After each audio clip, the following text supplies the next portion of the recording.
मंडळी, पावसाळा म्हटलं की सर्दी, खोकला, ताप हे सगळं होणारच आहे. कारण आता हवा दूषित झालेली असते, हवेमध्ये गारवा आलेला असतो आणि त्याच्यामुळे वेगवेगळ्या प्रकारचे इन्फेक्शन्स हे आपल्याला होतात, जसं की फ्लू वगैरे. मग अशा वेळेस आपण एकदम अँटीबायोटिक्स न घेता काही घरगुती औषधांचा उपयोग नक्कीच केला पाहिजे. जसं की आपण नेहमी बहुतेक लोक तुळशीचा काढा हा वापरतात. पण काही जणांना तुळस ही थोडीशी गरम पडते, तोंडाला त्यांनी फोडं येतात किंवा चट्टे येतात. तर अशा वेळेस आणखी एक छान उपयोगी असा पानांचा काढा मी तुम्हाला सांगणार आहे आणि तो आहे विड्याच्या पानांचा काढा. आता बघा, माझ्या बाल्कनीमध्ये हे असं सुंदर विड्याच्या पानांचं, नागवेलीचं जे आपण पान म्हणतो, ते असं छान वेल लागलेलं आहे. तर असा तुम्ही आपल्या बाल्कनीमध्ये सुद्धा हे विड्याच्या पानांचा वेल लावू शकता. तो छान लागतो आणि जेव्हा आपल्याला गरज असेल तेव्हा ही विड्याची पानं आपण उपयोगात आणू शकतो.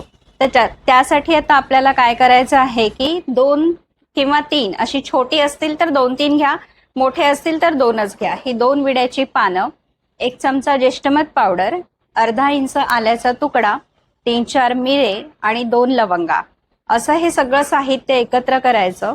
2 कप पाण्यामध्ये हे सगळं घालायचं, हे छान उकळू द्यायचं. हा काढा 2 कपाचा 1 कप होईपर्यंत उकळू द्यायचा आणि नंतर छान गाळून घेऊन तो गरम गरम प्यायचा.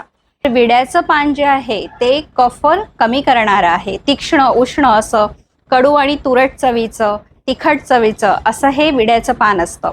त्यासोबतच ह्याच्यामध्ये जी काही बाकी औषधं आपण घातलेली आहे, आलं, मिरे, लवंग आणि ज्येष्ठमध, हे सुद्धा आपल्या श्वसन मार्गावर छान काम करतात. आपल्या शरीरात साचलेला कफ बाहेर काढायला ते मदत करतात.